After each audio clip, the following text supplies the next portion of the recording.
What a week for the New York Jets. To talk about it with us, we have New York Post columnist and sports writer Mark Cannizzaro. Mark, how's it going? How are you?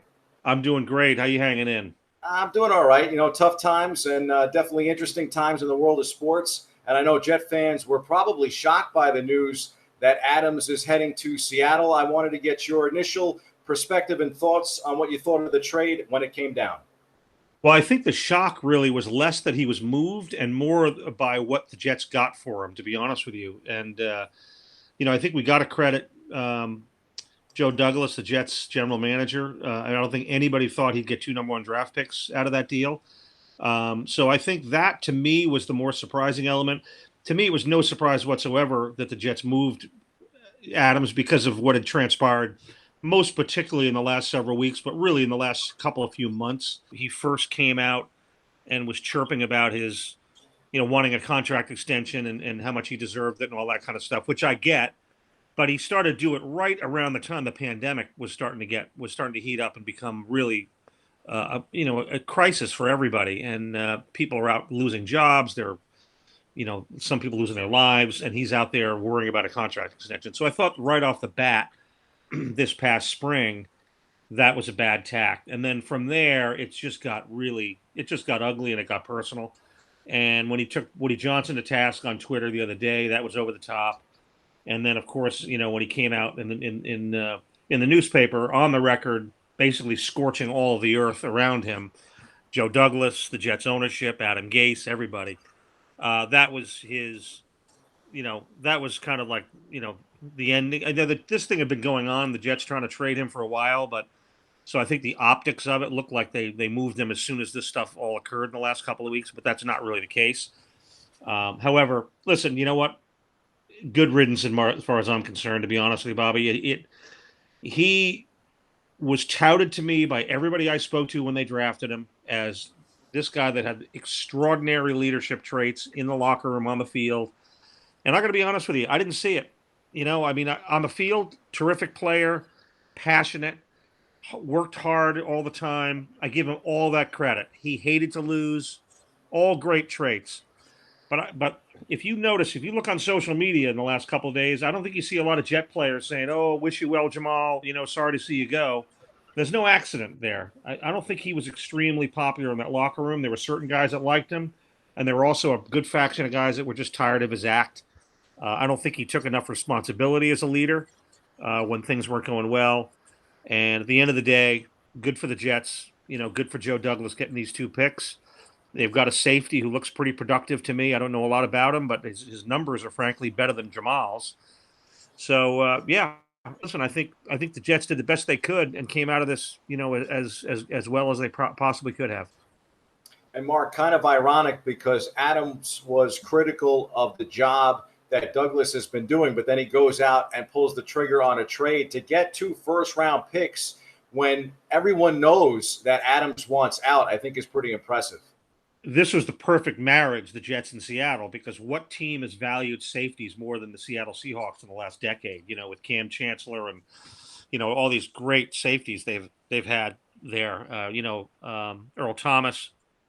So, I mean, you can make the argument, okay, these Seattle draft picks are probably not going to be high in the first round, but they're still first round draft picks, and it's up to Douglas now and his staff to go pick the right players. We think that they've picked good players in this past draft in April.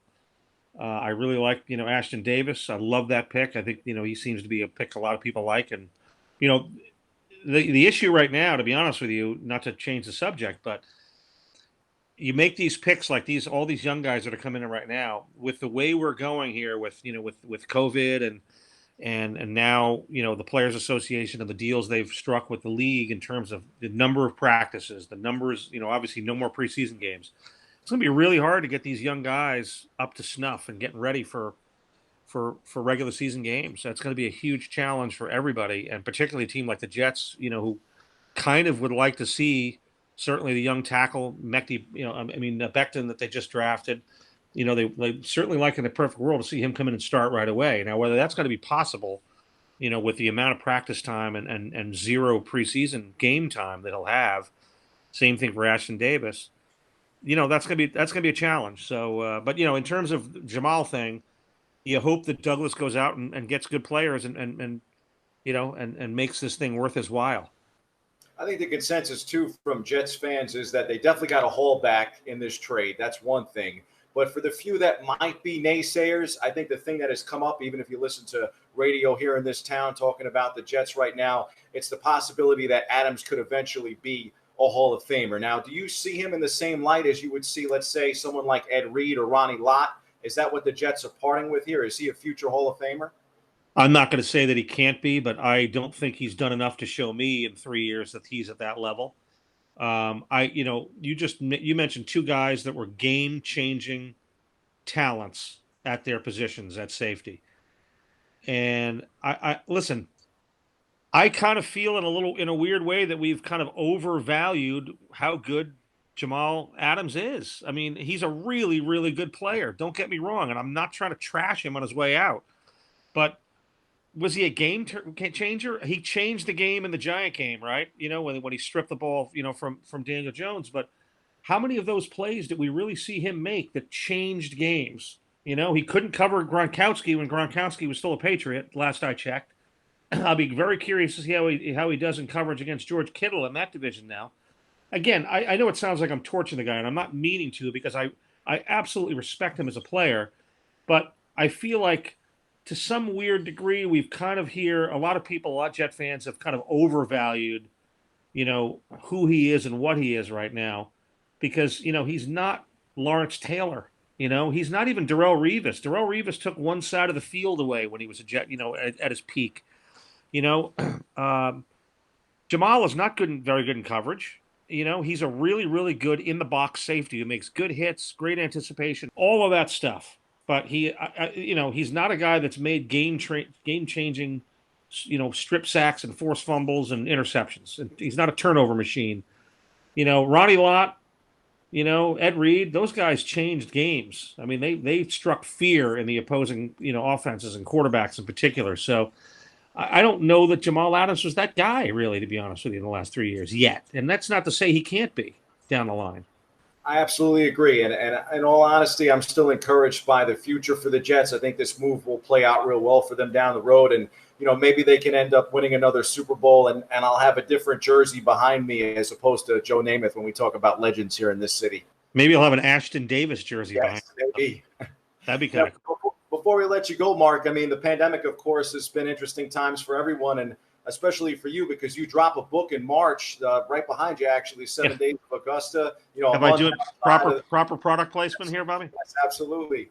A month outside of the Masters. How has it been now having another book? You already have a Jets book, but another book in the fold and trying to encourage people to read it during the pandemic. Well, I mean, there's only so much encouraging I can do. I mean, the book did come out in March, a month before the Masters was supposed to be, and I had a lot of things planned Augusta week, with some book events and whatnot that obviously were put off.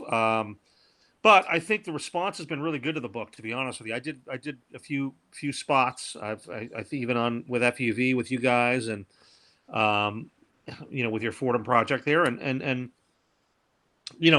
what I'm kind of hoping is that the Masters does get played in November, and maybe we get a little bit more of a bump in November again. But it's a fun book. It was a great project. It was kind of the project in my eyes was to try to bring the reader to the Masters for that week that I'm there every year, and the things that I see and have seen over the years.